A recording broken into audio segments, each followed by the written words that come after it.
Bago ko po simulan itong kwento mga kalakbay, ay gusto kong ipakilala sa inyo si Sir Ray. Bali siya po ang maglalahad ng kwento ngayon. Sigurado po ako na magugustuhan niyo rin po ang boses niya. Magiging kakulab ko po si Ray sa bago naming channel kasama si Sir Marvin.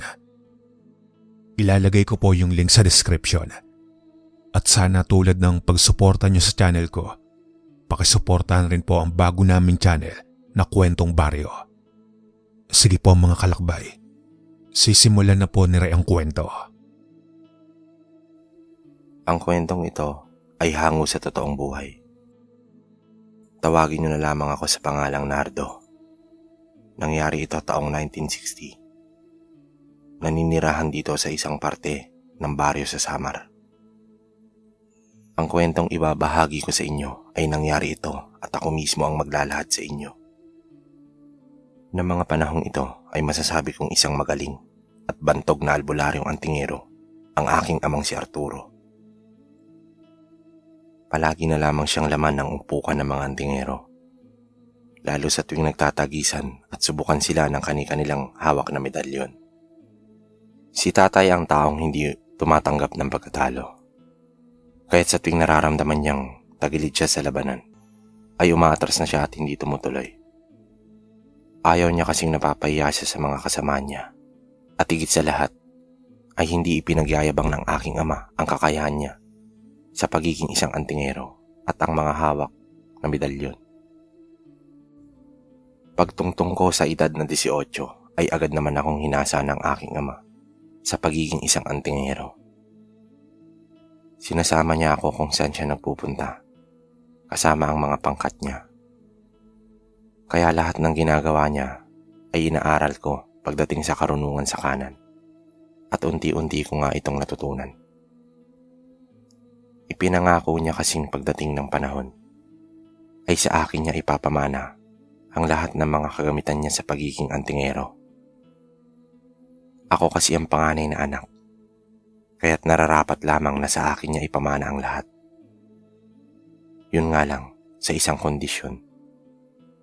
Kailangan mapantayan ko muna ang lahat ng kaalaman niya bago niya ipamana sa akin ito. Ang pinakaiingatan niyang medalyon, ang medalyon ng Tres Pico Dignum. Sa totoo lang kasi, bata pa lamang ako ay gustong-gusto ko nang makuha ang Tres Pico Dignum ng aking ama. Sa kadahilanang magagamit mo ito sa lahat ng laban. Kaya ka netong proteksyonan sa lahat ng uri ng sakuna. Hindi ka basta-bastang tatablan ng barang, kulam, at kung anumang mga masamang gawain ng nasa kaliwa. Tinataboy rin ito ang diablo at mga masasamang elemento. Lahat ng taong may binabalak sa iyong masama, iniisip pa lamang nila ang masamang gagawin sa taong may tanga ng Tres Pico. Otomatikong sa kanila mismo mangyayari ang masamang gawain. Kaya ring lusawin nito ang galit at puot na nararamdaman mo't kaya ka netong paamuhin. Kumbaga, pangkalahatan na siya.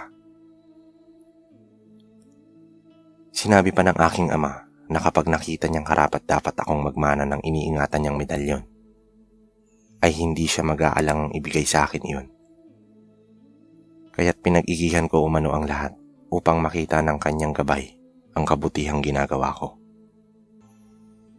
Dahil mismong ang gabay ng medalyon ang siyang pipili kung sinong tao ang karapat-dapat magtanga nito. Siya nga pala, Nardo. Sa darating na Biyernes may pupuntahan tayo. Kaya maganda ka na. Dahil nararamdaman kong ito na ang pagkakataong makukuha mo ang matagal mo nang inaasam-asam. Minsan wika ng aking ama nang kami ay naghahapunan. Sumabat naman ang aking ina. Huwag umano akong pilitin kung hindi pa kaya ng espiritual na pangangatawan ko. Dahil baka mamaya ay ikapahama ko lamang iyon. Tumawa naman ang aking ama at sinabihan ng aking ina ng, "Wala ka bang tiwala sa anak mo, Mirna? Ano ka ba naman? Sa mga ganyang bagay, dapat magtiwala ka sa anak mong kayang-kaya niyang lagpasan ang lahat ng mga pagsubok at kahaharapin. Umismid naman ang aking ina at sinabing, nag-aalala lamang siya sa akin kaya't nasabi niya iyon. Ayaw niya kasing mapaano ako, gawa ng nag-iisang lalaking anak niya lamang ako. Sinabi naman ng aking inang ayus-ayusin lang umano ni tatay na walang mangyari sa akin at makakauwi ako ng walang bangas sa muka. Dahil oras na may bangas ako sa muka, pagka-uwi ko ay talagang hindi siya magdadalawang isip na bangasan sa pagmumukha ang aking ama. Kung hindi niyo po kasi naitatanong, ayaw na ayaw ni nanay na maging isa akong antingero gaya ng aking ama. Ang gusto niya ay mamuhay ako ng normal, gaya ng mga karamihan dahil mahirap umanong gampanan ang pagiging isang antingero dahil palaging nalalagay sa peligro ang buhay at hindi ka sigurado kung hanggang kailan ka mabubuhay. Sapagkat hanggat nararamdaman ng mga nasa kaliwa ang mga masasamang elemento na isa kang antingero at may malakas kang tangan, ay susubukin ka ng mga iyon. Kaya't nasa panganib lagi ang buhay mo't nakapauna sa lupa ang isang paa mo. Mas gugustuhin pa daw ni ina na maging isang tambay ako gaya ng karamihan. Dahil alam niyang naririyan lamang ako sa tabi-tabi at nakikita niya. Kaysa naman pagiging isang antingero, hindi niya alam kung saan lupalop ako ng kabundukan o lugar na papadpad. At hindi niya din alam kung ano na ang nangyari sa akin. Palagi ring may kaba sa dibdib na baka isang araw ay uuwi na lamang ako sa bahay na pantay na ang mga paa. Kumbaga, sa madaling sabi, uuwi ako sa bahay na malamig na bangkay. Palagi naman siyang sinasaway ni tatay at sinasabihang huwag mag-isip ng ganoong mga bagay. Ang isipin niya na lamang ay nasa maayos akong kalagayan at manalig siyang malakas na gabay ang pumuprotekta sa akin. Noon ngang sumapit ang araw ng pag-alis namin ay kung sino-sino at ano-ano ang mga binilin ng aking ina sa aking ama. Panay lang naman ang pagtango ng aking ama't hindi niya ito kinontra. Dahil alam niyang sa oras na kontrahin niya ay magbubunga nga na naman ang aking ina. Matapos kong makapagpaalam at umalis na kami ni tatay, paglipas ng ilang oras na lakaran ay narating na namin ang malawak na bakuran. Isa sa pinakamataas na antas ng mga antingero. Pagkapasok ni tatay ay isa-isang sumalubong ang mga kasama niyang antingero at binati siya. Ito na ba ang magiging disipulo mo, Arturo? Naangiting wika ng isang matandang lalaki habang nakatingin sa akin. Oo, ito na nga. Ito na ang susunod sa aking yapak, ang anak kong si Nardo. Taas noong sambit ng aking ama. Sinabi naman ng iilan sa mga antingerong mabuti pa, umano si tatay ay dahil may napili na ang kanyang gabay na maging tagahalili. Sinabi naman ng aking amang maghintay-hintay lang at darating din ang araw kung kailan makakahanap rin sila ng taong hahalili sa pagiging antingero. Makaranang ilang minuto ay dumating na ang antingerong pinakamataas sa kanilang antas. Matapos ang pagpupulong ay nakita kong isa-isang nagtatagisan at nagpapasiklaban ang mga antingero sa hawak nilang anting-anting at mga habak. May mga binabaril habang suot ang medalyong may tangan ng kabal at meron ding tinataga ng mga matatalas na itak. Mangang-manga ako sa mga nakikita ko dahil lahat sila ay malakas ang paniniwala sa oras na nasa kapahamakan sila ay hindi sila iiwan ng gabay ng medalyong suot-suot nila. Ang lahat ng mga nakikita mo ay purong kanan ng kaalaman ng mga iyan. Kung mahina ang pananalig mo sa iyong gabay, ay maaari mong ikamatay ang ginagawa nila, anak.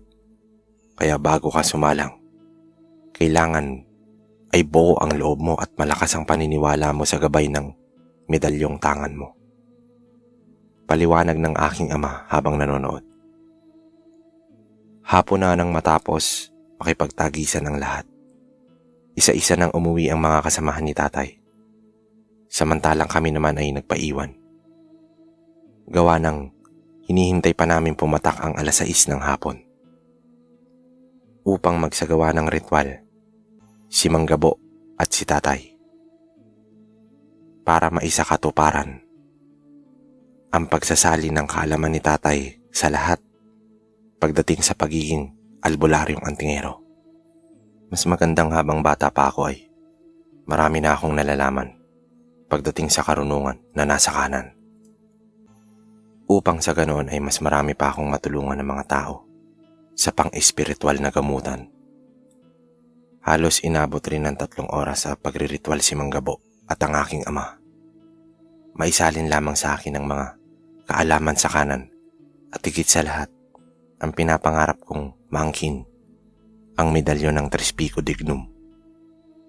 Matapos ngang maisalin sa akin at naisuot ko na ang medalyon, ay nakaramdam ako ng kakaiba. Pakiwari ko ay sobrang napakalakas ko at nangangapal ang buong katawan ko na parang may nilalang ang sumapi sa akin. Binati naman ako ni Mang Gabo at sinabihang iingatan ko ang medalyon na ipinamana sa akin at huwag kong gagamitin sa kasamaan. Noon ngang pauwi na kami ay biglang hindi maalis-alis sa aking mga labi ang pagkangiti. Hindi ko kasi lubos akalain. Yun pala ang dahilan kaya't isinama ako ng aking ama sa pagpupulong. At ipinakita niya sa akin kung ano ang dapat gawin sa oras na makipagdigma ka na o bakbakan. Iisa lamang ang kailangan mong gawin. Magtiwala ka sa iyong kakayahan at gumagabay sa tangan mo. Noong nasa parte na kami ng purong kawayanan at mayayabong na puno, nakaramdam ako ng kakaibang presensyang umaaligid. Tinanong ko ang aking ama kung pati ba siya ay nakaramdam ng kakaiba sa paligid. Sumenyas naman siya, huwag maingay at magtaas na ng poder sa katawan. Kaagad ko namang sinunod ang sinabi niya. Hanggang sa noong akmang magpapatuloy na sana kami sa paglalakad, nakarinig na ako ng mahihinang tunog ng wakwak. Ang mga panakanakang lumalagitik rin aking naririnig, akalain mong tuyong kahoy na marahang pinuputol. Hinahanap ko kung saan nanggagaling ang mahinang tunog, pero wala. Hindi ko makita kung saan nanggagaling. Nagsalita naman ang aking amang huwag magpahalata. Diretso lamang kami sa paglalakad at magkunwaring walang naririnig o nalalaman. Tumango ako at sumunod na sa kanya. Pero sa kanang kamay ko at mariin ko nang hinahawakan ng punyal na kauna-unahang ibinigay sa akin ng aking ama. Noong naroroon na kami sa parte ng kagubatan, ay patindi ng patindi ang kilabot na nararamdaman ko. Kahit mataas na ang poder ko sa katawan, ay ramdam na ramdam ko pa rin ang presensyang nanggagaling sa kadiliman. Indikasyon na mataas na uri ng nilalang ang kanina pang nakasunod sa amin. Inilipat ko sa kaliwang kamay ang punyal at hinawakan ko sa kanang kamay ang medalyon ng Tres Pico Dignum. Noong nasa kamay ko na yun at nagbitaw ng orasyon, ay biglang gumaan ang pakiramdam ko. Mga ilang minuto pa kaming naglalakad at nagpapakiramdaman lamang hanggang sa maya-maya pa ay may biglang humarang sa aming dalawa ng aking ama. Isang lalaking nakaubad ng pang-itaas na damit. Nanlilimahid iyon ng langis at nagbabaga ang mga matang animoy sinilaban ng apoy. Anak ng Tokwa. Bulalas ko pat na pagtangtong, hindi pala isang normal na tao ang humarang sa amin, kundi isang aswang. Ilang segundo pa ang lumipas ay bigla na lang sumigaw ng napakalakas ang nilalang. Tapos ay pinagkakalmot nito ang sariling balat na parang isang baliw. Hanggang sa nakita kong unti-unting nagkakatanggalan na ang balat nitong namumula na animoy kaliskis ng ahas. Sigaw pa rin ito ng sigaw at nanlilisik ang mga matang nakatitig sa gawin ng kinatatayuan namin ni tatay.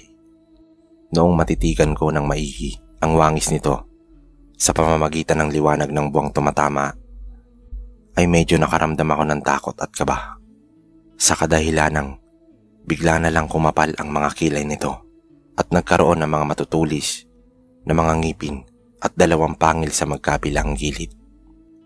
Tulad ng sinabi Sa akin ng aking ama't si Manggabo, isa sa pinaka-ginagalang na antingero. Huwag akong matataranta kapag nasa harapan ko na ang mga kalaban. Isipin kong hindi lamang ako ang nag-iisang makikipaglaban. Sapagkat nasa katawan ko ang medalyon. Dalawa kaming lumalaban ng gabay ko't hindi ako nito hahayaang mapahamak. Bago pa man ako makapagsalita, ay mabilis nang dinumog ng aswang ang aking ama. Patakbong nilapitan ko ang aking ama't agarang sinaklolohan. Malakas na hinata ko ang nilalang na nakadagan sa aking ama't hinihagis na parang papel.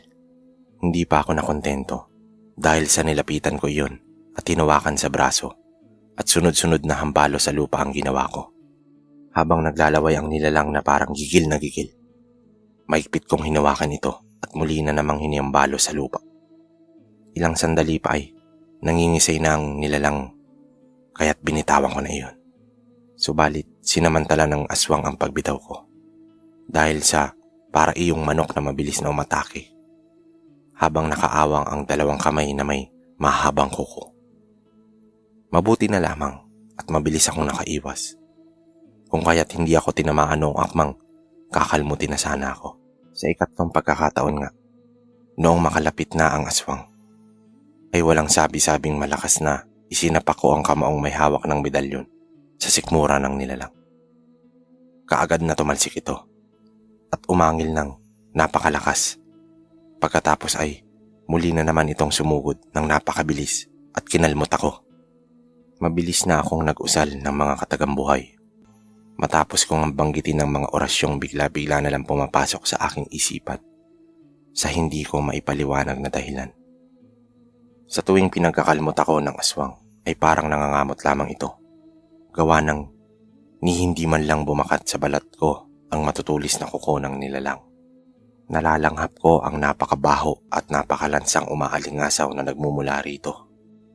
Ilang sandali pa ay nag-ipon ako ng lakas at malakas na tinadyakan ng aswang.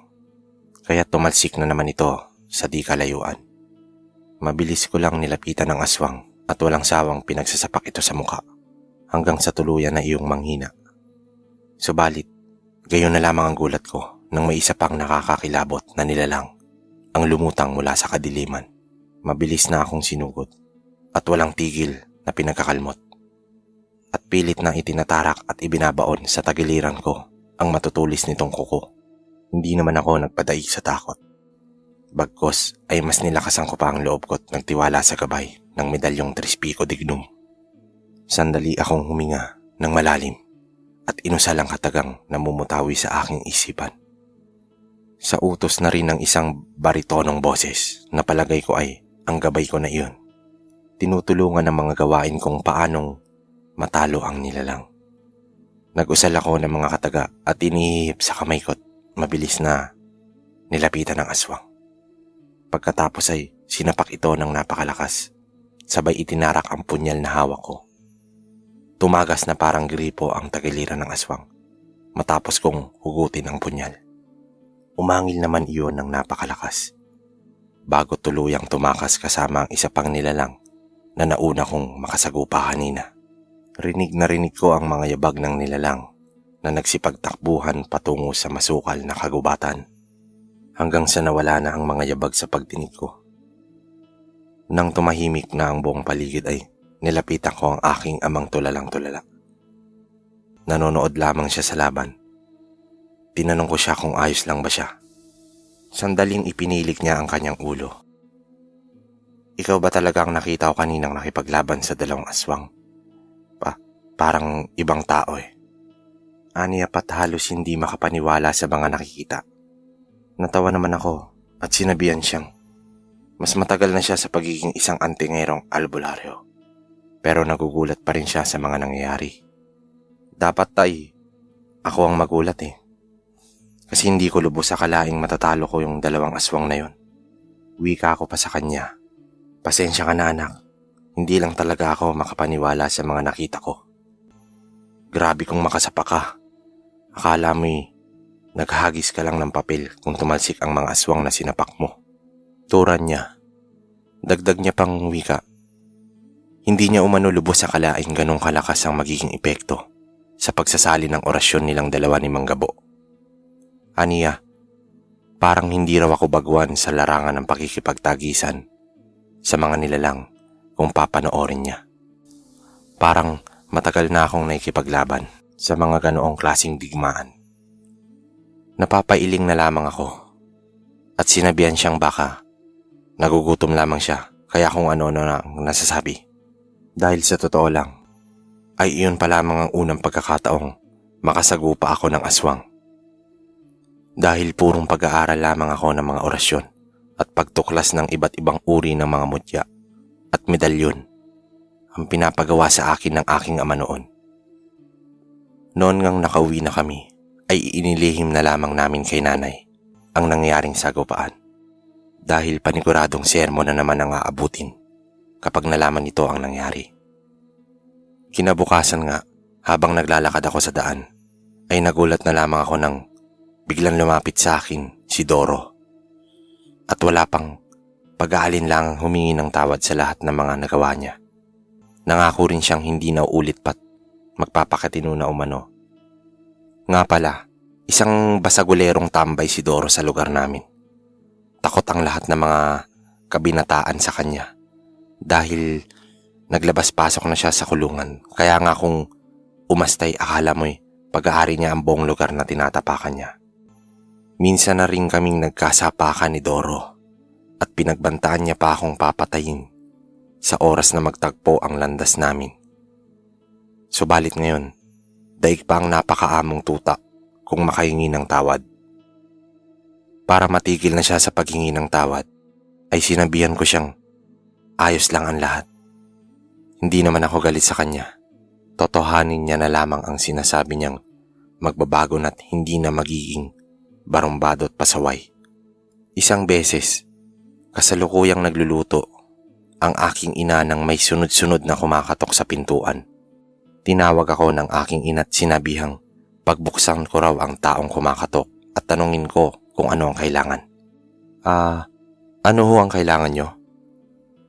Tanong ko sa dalawang kalalakihan nang mapagbuksan ko sila ng pintuan.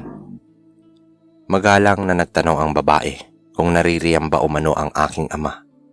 Hindi na ako nakasagot ng gawa ng tingnan ko ang isa sa mga ito ay naramdaman kong malapit na itong sunduin ni kamatayan. Agaran nang ang pinapasok ko ang dalawa at sinabihan ng mga ito na ako na ang gagamot sa kanila dahil wala pa ang aking ama. May pinuntahan si tatay at baka sa kinagabihan pa ito uuwi.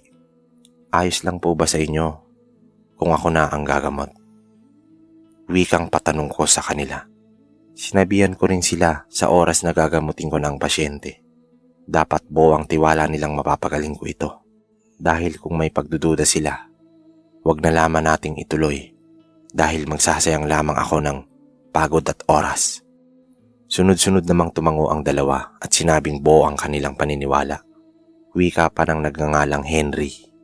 Marami na raw silang napuntahang manggagamot pero lahat ng iyon ay umatras matapos suriin ang kapatid nitong si Jerry. Ang palagi lang sinasabi ng mga manggagamot na sumuri. Malakas ang mangkukulam na sumalbahe sa kapatid niya at ayaw nilang mangialam dahil may pamilya rin silang iniingatan. Napatalak naman ako at napasambit sa sariling dapat hindi na sila sumumpa sa kataas-taasang manggagamot ng mga taong may sakit kung hindi kayang lunasan ng ospital. Dahil bukod sa nakakahiya, ang ginagawa nila ay nakakababa pa ng dignidad para sa ibang mga manggagamot. Hinawakan ko ang mga palad ni Jerry at saka ko ito ipinagdikit. Noong naipagdikit ko na ito, ay nakita kong hindi pantay ang magkabilang dulo ng hinliliit. Marahang ihiniga ko tapos ay sinabihan kong marahang hubarin ang damit niya. Matapos ngang magubad, pang itaas na damit si Jerry ay agarang umalingasaw ang napakalansang amoy. Amoy bugok na itlog iyon na pinaghalong amoy nana na matagal nang hindi nalinisan. Nakita kong buong likuran ng lalaki ay puno na ng sugat at nagnanaknak na ang mga iyon. May bahid pang dugo at nana. Halos masuka na ako sa mga sandaling iyon nang may makita akong mga gumagalaw ng malilit na uod sa sugat nito. At para bang maliliit na higad ang forma ng uod na nakita ko dahil sa maliliit na balahibo iyon. Mabuti na lang at naidala niyo siya kaagad dito. Dahil kung hindi, malamang sa malamang ay hindi na siya aabutan pa ng kinabukasan. Iyon ang nararamdaman ko. Diretsahang wika ako sa dalawa. Sandali akong pumunta sa silid na pinagdadasalan namin palagi ni tatay upang kumuha ng sangkap para sa panglunas sa sakit. Pagbalik ko ay dala ko na ang mga sangkap. Kaagad na itong dinurog ng pinong-pino at kinuha ko ang kamangyan, gamot ng pulang balete at ginupit ko ng pinong-pino ang tuyong bulaklak ng sampagita at balat ng buntot pagi. Pagkatapos ay inilagay ko na sa umuusok na uling at itinapat sa lalaki. Habang walang tigil sa pag-uusal ng mga katagambuhay, sa tuwing nauusukan ang sugat ng lalaki, sa maniwala man kaysa hindi, usang nagkalaglagan ang mga uod na naguunahang gumapang. Pagkalaglag noon sa kinahihigaan ng lalaki, ay mabilis na nagkakamatayan din agad iyon. Habang suot ko ang medalyong Trispico Dignum, ay nag-uusal ako ng panalangin dito. Nagabayan ako sa unang pagsubok ng panggagamot at naway bigyan pa ng pangalawang pagkakataon. Ang lalaking mabuhay at mabilis lamang magilom ang sugat nito. Pagkatapos ng mga panalangin ko ay sinimulan ko ng hulihin ang mangkukulam na sumalbahay kay Jerry. Nag-usal ako ng pangtigalpo para mahuli ito. Ilang minuto pa ang nakalipas ay hindi ko pa rin mahuli-huli ang kaluluwa ng mangkukulam. Masyado kasi itong madulas, kaya't nahirapan ako sa kadahilanang nakikipagkombate espiritual pa ito. Wala na nga akong ibang paraan kundi ang gawin ng muling alas. Inipit ko ang digdum sa hinliliit ng lalaki at nag-uusal ng orasyong muli. Pangkalas ng poder at palipad hangin ko iyon patungo sa mangkukulam upang makalas ang mga poder na gamit nito. Hanggang sa tuluyan ko na itong mahuli. Noong mahuli ko ang mangkukulam, ay saka na ako nag-usal ng pamako sa 4 na sulok ng katawan ng taong ginawa kong kasangkapan para hindi muling makawala pa ang mangkukulam. Buwisit kang mangkukulam ka. Pinahirapan mo pa ako? Kaninong hulihin ka? Ngayon, hindi mo na ako magpapaligoy-ligoy pa. Sino ang nag-utos sa'yo taniman ng kulam ang lalaking ito? Galit na tanong ko sa mangkukulam na ang sumisigaw na ng mga oras na yon. Nagpapatawa ka ba? Nararamdaman kong baguhan ka pa lang. Kayang-kaya kitang patayin ora mismo. Kaya bakit ko sasabihin sa'yo kung sino ang nag-utos? Humahalakhak na wika ng mangkukulam sa baritonong boses. Nainis ako sa pabalang na pagsagot nito. Kaya naman ang ginawa ko, nagtaas na ako ng poder sa katawan at nagpakawala ng mataas na antas ng orasyon. Nagsusumigaw naman ang mangkukulam habang nagtatanong kung nasan umano at bakit nasisilaw siya. Sino ang taong nasa iyan? Sumasakit ang kanyang balat at parang nasusunog sa tuwing hahawakan siya. Mas lalo ko pang idiniin ang pagkakahawak ko sa hinliliit ng lalaki at nagtanong muli. Dahil kung hindi niya sasabihin sa akin, hindi ako mag-aatubili na gilitan siya ng buhay ngayon mismo. Teka, sasabihin ko na. Inutusan lang akong kulamin ng lalaking iyan. Nung taong nakalitan niya kaagaw sa babaeng nililigawan niya, ayaw masapawan ng karibal ng taong yan. Kaya binayaran ako para kulamin siya. Sigaw na wika ng mangkukulam. Matapos kong marinig ang paliwanag nito, ay hindi ko na pinatagal pa ang senaryo naming dalawa. Nag-usal ako ng espada ni Arkanghel at iminestro sa leeg ng lalaki. Pagkatapos ay itinarak sa kaluluwa ng mangkukulam. Ilang sandali pa ay nagilitan na ng buhay ang mangkukulam. Kaya't nawala ng malay ang lalaki. Agad na akong nag-ihip ng panawag ng kaluluwa para bumalik ang kaluluwa ng lalaki. Noong makabalik na iyon ay nag-usal ako ng orasyon para isara ang kanyang dungan. Nang sa ganoon ay wala nang gagambala sa kanyang mga elemento. Matapos ang kaganapang iyon, ay tagumpay ang kauna-unahang kong pagsubok sa pagtahak ng landas bilang albularyong antingero. Sa tulong ng gabay ko ay napagtagumpayan ko iyon ng walang kahirap-hirap. Matapos ko ng gamutin ng lalaki nang dumating ang aking ama't lubos niyang iyong kinagagalak. Bago umuwi, ang magkapatid na si Henry at Jerry ay pinayuhan sila ni tatay. Nakilalanin muna ang taong liligawan at masasagasaan sa ginagawa. Dahil hindi lahat ng tao ay mabubuti. May iilan na ngingiti-ngiti lang sa harapan mo pero sinasaksak ka na pala sa talikuran. Naikwento kasi ni Jerry na iyong lalaking tinutukoy ng mangkukulam na karibal niya sa panliligaw ay isa niyang matalik na kaibigan. At ito ang kwento ko. Ako si Nardo, taga Samar, at magpasa hanggang ngayon ay suot-suot ko pa rin ang medalyon ng Tres Pico Dignum. Maraming salamat sa inyong lahat. Okay, ito bibigyan ko lang ng konting comment yung kwento ni Nardo. Para sa akin, yung karunungan na taglay niya is kanan. Ano yun kumbaga, manggagamot, di ba? Albularyong antingero. Ang galing, no? Nagsama. Tapos, yung suot-suot niyang medalyon ng Tres Pico Dignum, ang lakas nun, sobra. Lalo na kung lagi mong pinapakain ng dasal. Tapos, gamit na gamit, ganun. Saka yung, kita niyo yung huli niyang ginawa dun sa mangkukulam. Talagang, pati yung espada ni Arkanghel na nagamit niya, di ba? Pangkombate spiritual yung mga ganun. Kaya, bilib ako dito kay Nardo sa kwento niya. Siguro, hanggang ngayon, mas marami tong na-experience Medyo mahaba na lang talaga to Pero sana sa susunod, madagdagan to, no? Yung parang series, di ba? So, yun lang muna sa ngayon. Yun. Kung nagustuhan niyo tong kwento na to, comment kayo kung may mga comment kayo sa baba about kay Nardo. Saka sa kanyang tatay din na, kumbaga antigo rin to Ayun, sa lugar ng Samar. So, hanggang dito na lang muna. Maraming salamat.